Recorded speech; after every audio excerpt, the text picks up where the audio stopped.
So, good morning, everyone. Nice to see so many of you today, and very pleased to be part of this momentous and exciting day. I'm François Gave. I'm head of the development department at the French mission to the UN, and I'm very pleased to moderate this session. As has just been said, our topic today is cities for sustainable development and human rights. Well, actually, this is a very large and vital question. Cities are key to sustainable development, and they are key to human rights. Cities are often associated with prosperity, wealth, innovation, greater opportunities, and more freedom. They are often associated with a better future for all. And I think rightly so. And women contribute enormously to that better future and to that prosperity. But sadly, this contribution is seldom valued and recognized. Women still face many vulnerabilities, and gender disparities are still rampant. They have less access to better education, less access to housing, less access to healthcare, and even less access to justice. So the question here is what we can do about that. How we can build a better future for all and a better future for women. How can cities become a better place for women? This session is about that, and it is my pleasure to introduce our great panel to address that issue. I think we'll be together about 1 hour, so I will ask our panelists, and I know it will be difficult, they're all passionate about this cause, but I will ask them to be relatively short, about 5 minutes speech, to make sure that this event is truly interactive. It's okay. So let me first introduce our first speaker, Ambassador Carlos Enrique Garcia Gonzalez.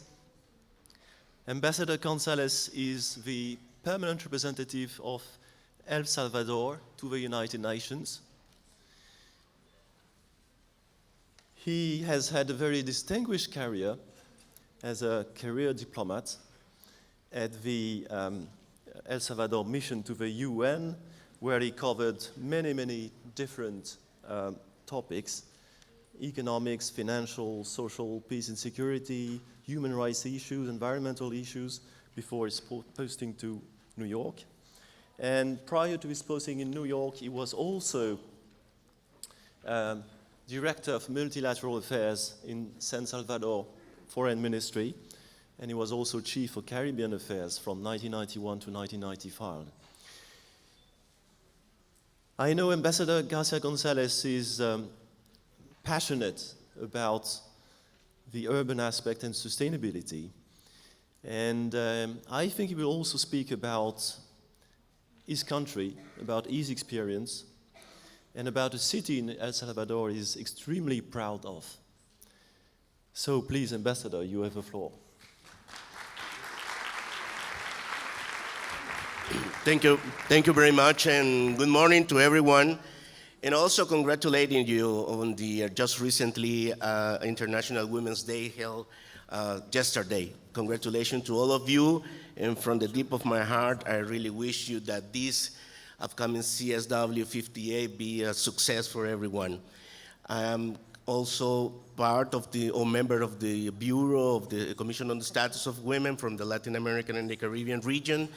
And let me assure you that at least from the perspective of member state, we're trying to making sure that this couple of weeks be a success, not only in terms of development, in terms of meeting, but also in providing some answers to the question posed with regards to what's next or what for.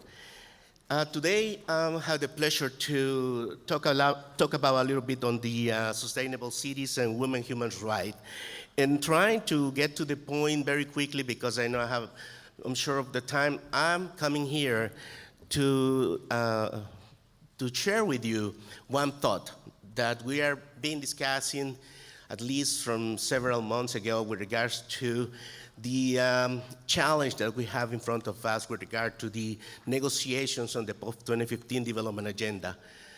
I know that currently UN women's and member states, of course, and the women's movement have pushing for having a standalone, let's say, goal again. I'm not going to challenge that, but I would like to invite you to consider also how we can have a track or parallel track that can support this idea. And this comes from the very basic approach as follows.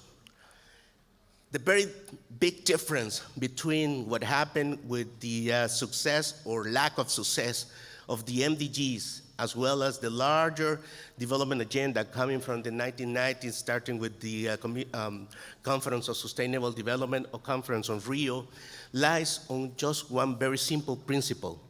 And this principle is the Universality Principle. And by universality, we mean that every country across the planet has to do things or have to achieve different activities in order to making sure that the human being be at the center of development. So the very basic thesis that I would like to share with you before addressing sustainable cities is precisely that. If we are not able to put the human being at the center of development, then it wouldn't be make any different with the current MDGs or the previous larger development agenda. And why is that? And this is the key thing that I would like to share with you. Well, because if you consider that development in different countries represent different stages of their prosperity or the human being or the well-being of societies, then we have to realize that what would be in common between developed and developing countries?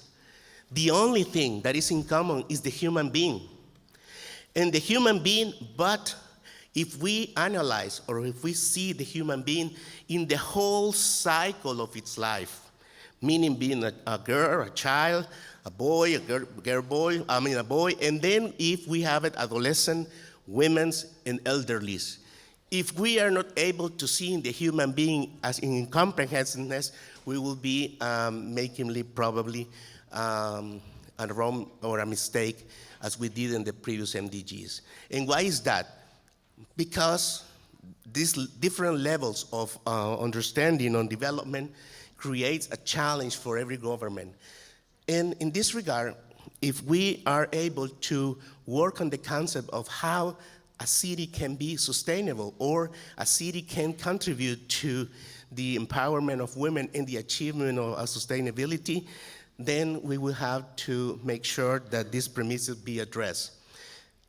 There is another important element that I would like to invite you to consider. After the several sources of negotiation before coming to the post-2015 development agenda, because you may know we have Rio Plus 20 is a very important source that bring up the perspective of sustainable development.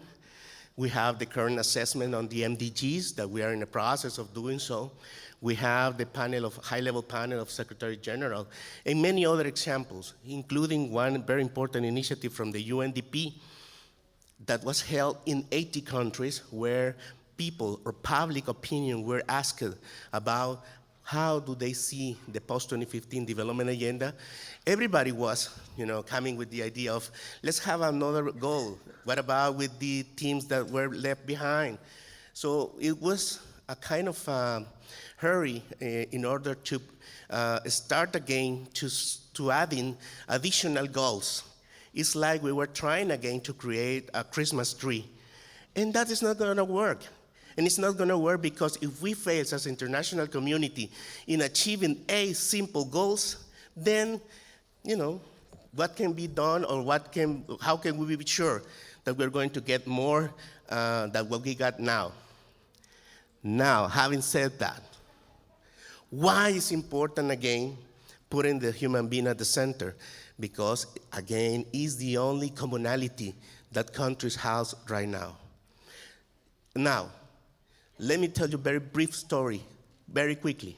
In my country, 20,000 square kilometers, 6 million people living abroad.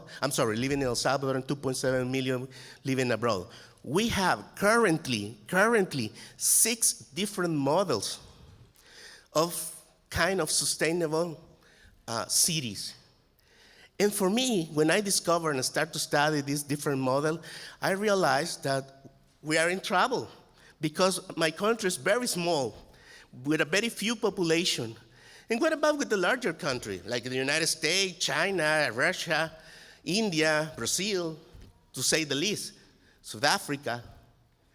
There will be enough or 1,000 different models.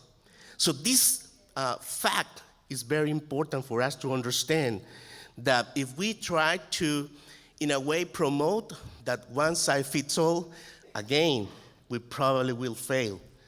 And this is something that we need to reflect as a civil society and member states as well.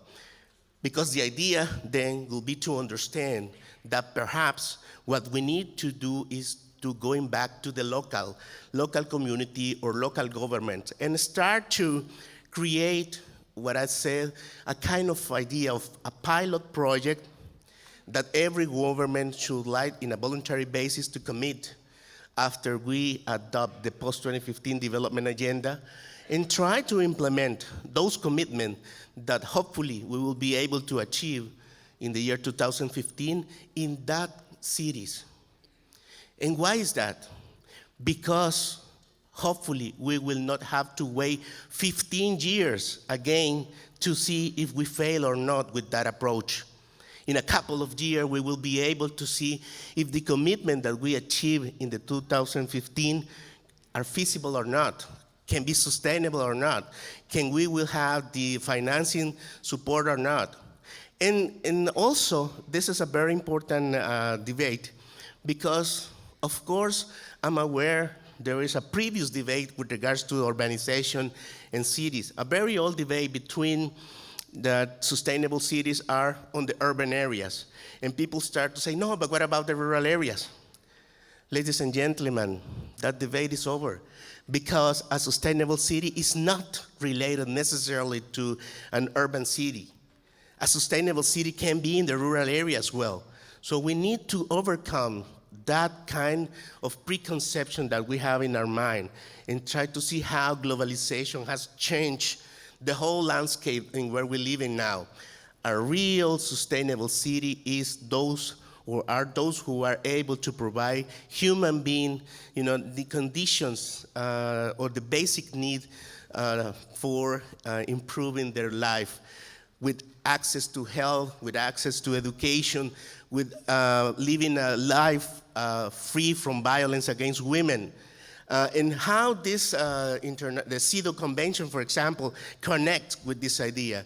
In my view, since it's already adopted this convention for many countries across the planet, we have the legal framework in most of our countries to deal with that. So it's not a matter of creating new laws.